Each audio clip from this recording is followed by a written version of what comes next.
So, in this module we will discuss magnetic materials. We will first begin by looking at the traditional view of magnetism, that is classical electromagnetic view of magnetism, and then we will use those concepts to discuss various types of magnetic materials in a very brief manner, because to discuss magnetic materials it itself is a huge area and we would not like to do that one in this course, but we will give you the brief idea of what different magnetic materials are and what are their corresponding properties. So, to begin with, let us first look at what is the traditional view of magnetism. Before we can do that, let us actually recall what we have studied in the last few classes in terms of what magnetic fields are produced, right. So, we have actually discussed the use of Ampere's law or Biot-Savart's law in order to obtain magnetic field of current carrying conductors in various configurations. One of the simplest configuration that we considered was that of a long straight conductor which was carrying a current I, right, and then the magnetic fields around this long straight conductor was all in the direction of phi, and the magnetic field we know was given by I by 2 pi r. The magnetic field H was given by I by 2 pi r. We also considered a different geometry of that of a current that is carried around a loop, okay, of certain radius a, and here the magnetic field lines, especially the magnetic fields which are around at very far distance, right, they would all form these loops, okay, and we have shown that this fields which are at very far away distance was essentially equivalent to that of a, or in fact the nature of the fields was exactly equal to that of an electric dipole, right, an equivalent of an electric dipole. Of course, in the near region we were not in the calculation, we looked at this magnetic field in the far field region. There are a few additional geometries that are used to produce especially very high magnetic fields, okay. So, these are what are called as solenoids and toroids. They actually consist of a magnetic material which we are going to discuss sometime later, essentially a ferromagnetic material. They consist of current I, and then this current I is actually wound on a wire, and there is a magnetic material here, okay. So, this is the magnetic material around which the wires are which carry the current I are tightly wound and with a very narrow spacing between the wires, okay. And for the ideal case of an infinitely long solenoid, this is called as a solenoid. We have not discussed the field of a solenoid, which we will do very shortly. The fields of the solenoid are entirely inside that of the magnetic material, and they are all forming a line, okay, along the axis of the solenoid. Solenoid is essentially that cylinder. So, they all form lines, okay, and these are horizontal lines, and there are no fields outside this when the field is when the solenoid is infinitely large, okay. A different form of magnetic field generation that is used in some of the magnetic circuits is that of a toroid. A toroid essentially consists of a coil that has been wound, okay, in the form of a magnetic material that is bent, okay. So, it is a bent coil around which you are actually winding the current carrying wires. So, when you do that, the magnetic field turns out to be completely within this coil, okay. There are no magnetic fields outside the coil, okay. So, this toroid is especially useful for confining magnetic fields inside a given coil configuration, okay. So, to give you what is the magnetic field of a solenoid, consider this following Amperian law. So, assume that there is actually an infinite solenoid here, okay. So, there is an infinite solenoid which carries a current I, but since this is an infinite solenoid, we can actually characterize this by talking about what is the current per width or current per length, or equivalently the number of turns, right. Each turn carries a current I, so you can actually call upon this current per length. Instead of that, you can also talk about number of turns per length, okay. So, this multiplied by I would give you the amount of current per length. So, if you have say 10 turns per 1 meter and the current is around 1 ampere, okay, these are just random numbers which I am picking from my head, these are not the actual values. So, just to give you what the idea here is. So, if the number of turns is 10 per meter and then there are about then there is a current of 10 ampere in each turn, then the current per meter will be 10 into 10, 100 meters per 100 amperes per meter. So, you can actually think of this solenoid with its wires which are wound tightly around the solenoid on the outer surface of the solenoid as some sort of a sheet current flowing around the solenoid. Okay. So, for such a solenoid, if you want to find out the fields, remember again the solenoid length is very large, which I am approximating as a infinitely long solenoid. For an infinitely long solenoid, if you are at any point, right, there would be an equal contribution of the current from one half and there will be an equal contribution of the current from the other half, the magnetic field from the other half. And if you think of this solenoid as consisting of current carrying wires which are stacked one upon the other, you can see that the magnetic field on the axis coming from this would actually be along this way, right, and then there would also be another turn at the top which will produce a magnetic field along this. Okay. So, if you look at, since the current directions would be opposite here, the total magnetic field would be along the axis of the solenoid. Okay. So, this is how you can actually calculate the fields of a solenoid, which we are not going to do here. What we will do is we will assume an Amperian loop here, okay, of some length L, does not matter, we will assume an Amperian loop of length L and a certain width W. So, in this loop what you have to observe is, if this is an infinitely long solenoid, then the magnetic field is of only this path, there will not be any magnetic field outside. So, no H here tells us that there is no magnetic field outside that of the solenoid and all the magnetic field is there inside the solenoid. Okay. This is an approximation which is very good when your length of the solenoid is very large, especially compared to its diameter or its this one. So, with this as the Amperian loop, what would be my total current? So, if the length of the path is L, then the total current will be Ni, correct, where N is the number of turns per meter multiplied by L will be the total number of turns, and then you can write this as NIL. Okay. Or if you were to consider N as the total number of turns inside this meter, then it would be N into I. Okay. So, there are different ways of writing the same expression. What you have to understand is that each turn is contributing a current of I amperes, and therefore, if there are total of n turns inside the in the Amperian loop that you have considered, the total current will be n total into I. Okay. And what would be the left hand side of the Ampere's law? If you have forgotten Ampere's law, this is Ampere's law, right.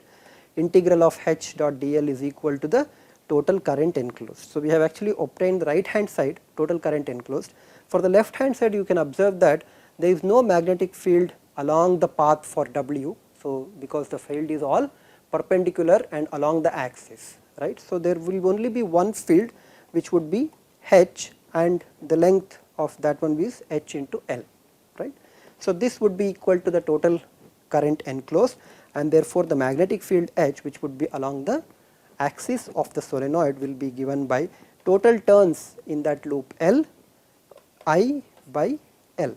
Okay. Or you can talk in terms of the total current or turns per length and then say N into I. If you want to obtain the B field, assuming that the magnetic material inside is filled with some mu 0 or mu r, then the magnetic field will be equal to mu 0 mu r N into I. So, if you take this solenoid and instead of making it an infinitely long solenoid, you just take the solenoid and bend it around, forming a certain radius A, then you can see that the magnetic field would essentially more or less remain enclosed or more or less remain confined into the magnetic material itself. So, there are no magnetic fields outside here. Okay.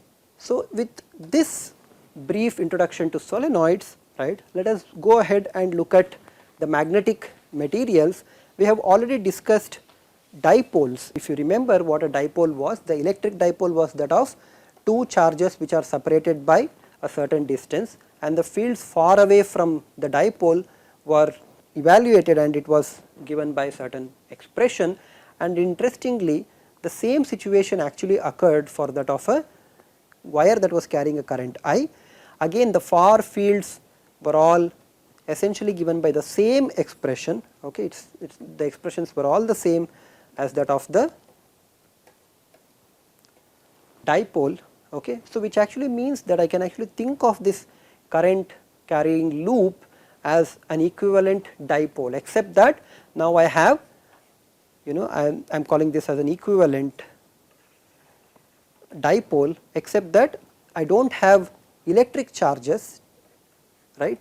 What I have is a fictitious magnetic charges, okay. So I have fictitious magnetic charges of plus qm and minus qm, okay, and these charges would produce a magnetic field which was exactly the same as that of current carrying loop. The far fields are essentially the same. So these are actually two ways in which people think of magnetic materials or magnetic dipoles especially, and magnetic materials are made up of magnetic dipoles.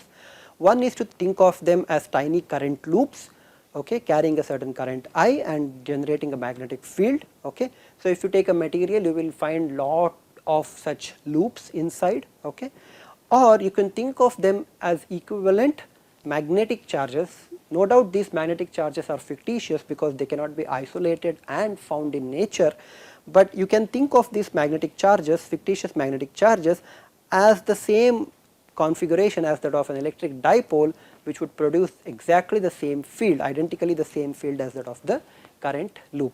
In fact, the colloquial term for this magnetic charges used to be poles, and this is how the colloquial law of attraction was formulated earlier, like poles repel and unlike poles attract. So the pole would actually refer to the poles of a magnetic material, okay. So if you think of a matter, right, any magnetic material, just as we did for the dielectric materials, you can think of the magnetic material as consisting of tiny current loops, okay. Where are these current loops coming from?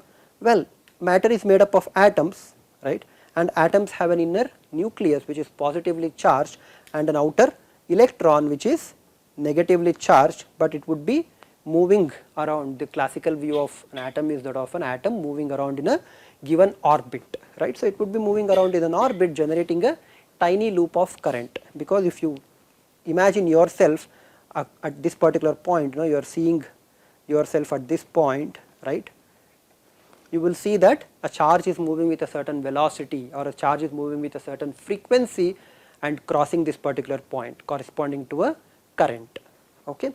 And there will be of course billions and billions of such atoms inside any macroscopically large magnetic material. You take a piece of magnetic material, there will be a large number of billions and billions of such atoms, okay, and each atom is essentially a tiny current loop. So the magnetic fields that are produced by each of these current loops will add up in the case of permanent magnets, okay. Permanent magnets are those which possess these tiny current loops, producing a magnetic field that would actually add up coherently. So if you take a magnet which is what, you know, a fridge magnet or a refrigerator magnet, then it will actually attract, and if you try to take some iron filings and then place this magnet slightly above it, then they would actually form a certain pattern. This is how we would actually visualize the magnetic lines of force or magnetic field, by taking a magnet, okay, a bar magnet or a round magnet, and then placing them with iron filings, and you will see that the iron filings would actually form a certain loop around this bar magnet, right. So this is because there is some magnetic field generated by these permanent magnets. There are no currents here, that is, there are no externally connected currents here. What we have instead are those tiny little loops inside this magnetic material, contributing to a overall magnetic field. Of course, to contribute to an overall magnetic field, you would of course expect that these tiny current loops must be aligned in some way, right. So this must be aligned in some way, okay. Only when they are aligned, then there will be a net magnetic material. If they are not aligned, they are completely randomly oriented, the magnetic moment of each of these current loop is completely oriented randomly, then there will not be any net magnetic field. Permanent magnets are those which actually have some magnetic field, and the reason is simply because they have this tiny current loops inside which are all aligned with each other. But please remember, if you take a piece of magnetic material, you will actually find a large number, billions and billions of such magnetic dipoles, right. So, each current carrying loop is actually a dipole. Okay.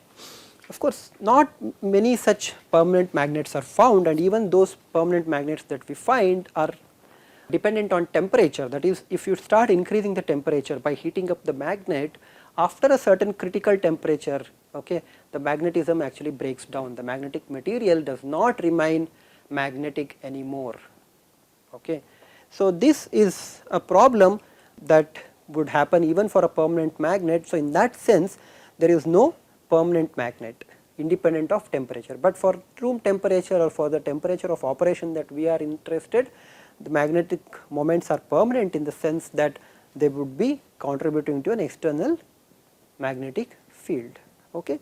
However, not many materials are lucky enough to have their moments aligned with each other. So, therefore, they do not actually possess magnetic fields. Okay. So, these two ways of thinking about magnetic materials is to think one of them as current loops having a certain magnetic moment M, or you think of them in terms of a fictitious bar magnet with plus magnetic charges, fictitious charges at one end, and negative magnetic charge minus QM, again fictitious at the other end.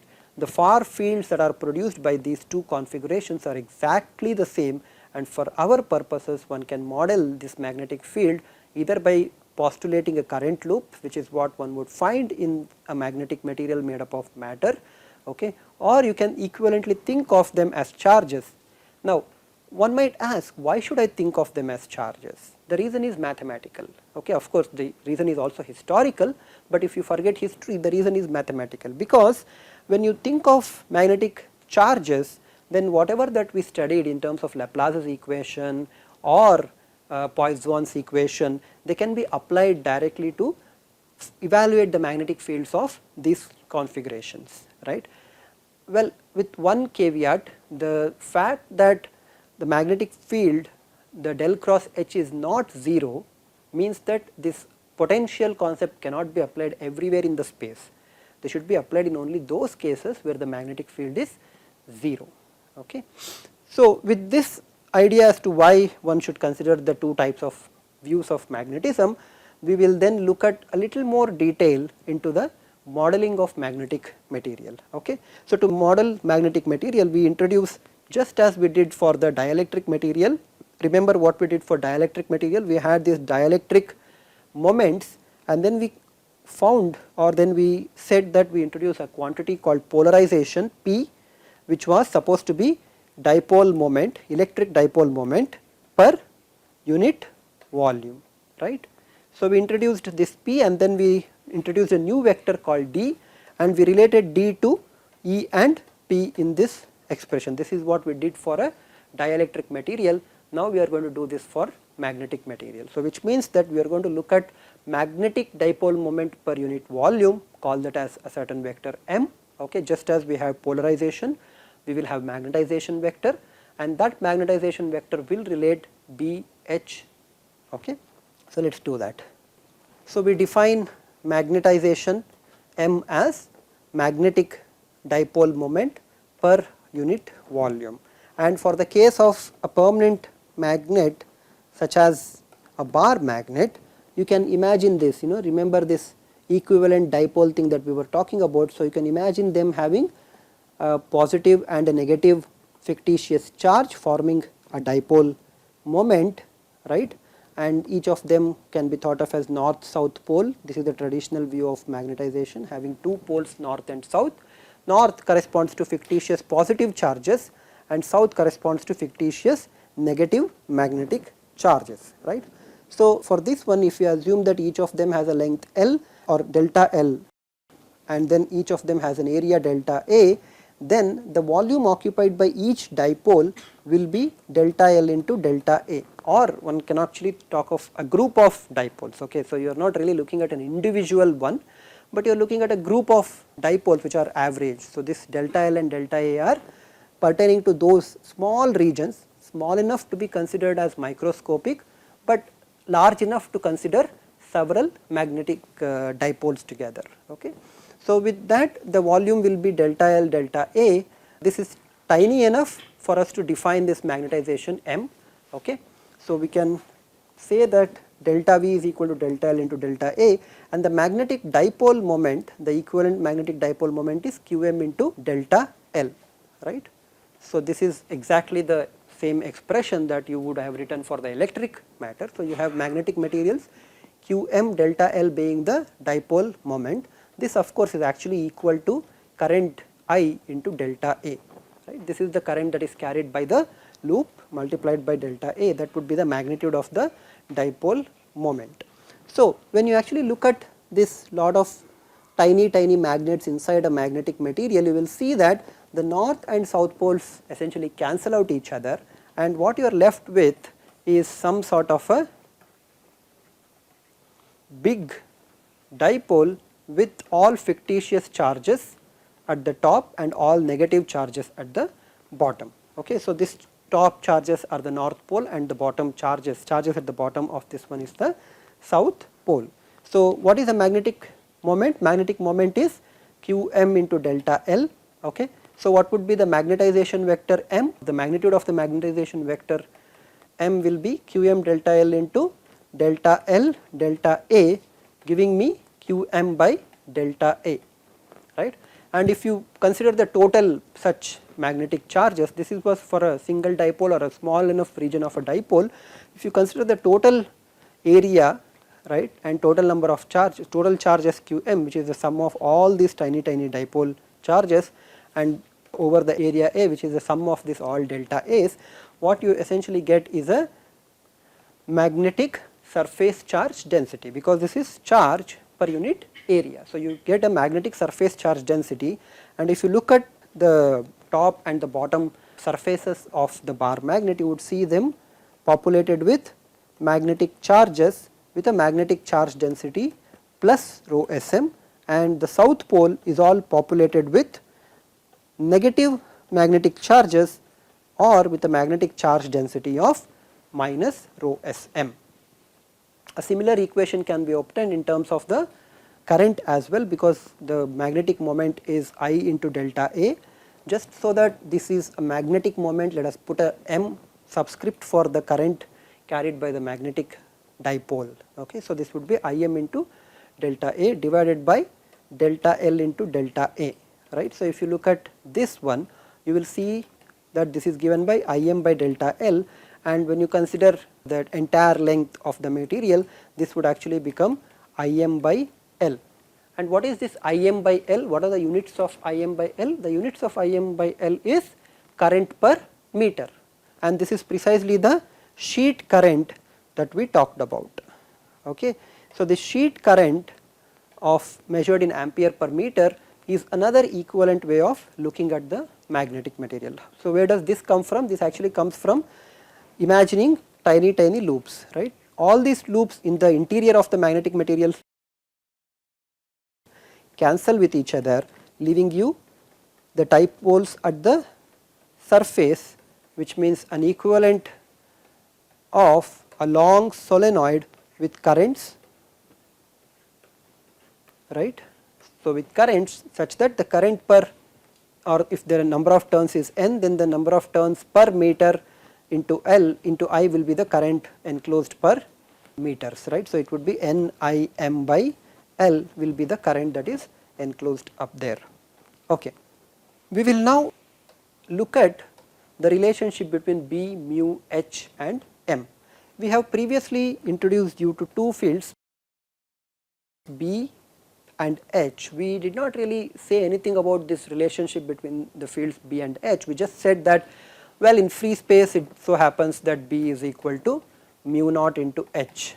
Okay. So, H is measured in ampere per meter, if you remember, and B was measured in Webers per meter square, which was equivalent of Gauss, which also had an equivalent of Tesla, right. So, this was the traditional thing that we have introduced you to, but we did not really stress upon what was the relationship between B and H, except telling you that this is equal to mu 0 into H. What we can actually do is we can define experimental situation, or we can design an experiment which will actually bring out the relationship between B and H for free space and for magnetic matter. So, to do that, consider this solenoid, right, and then you wind up this solenoid with wire, okay, and the material that the solenoid is made up of is air. If you assume that the material made up of the toroid actually. So, if the material that is making up this toroid is actually air or free space, then the magnetic field we saw from the application of Ampere's law, or we could apply Ampere's law to give you that magnetic field as Ni by L, because there is only externally applied current I, and H0 is Ni by L, and because in the free space B is related to H by a factor of mu 0, B0 will be equal to mu 0 Ni by L. Now take the toroid, but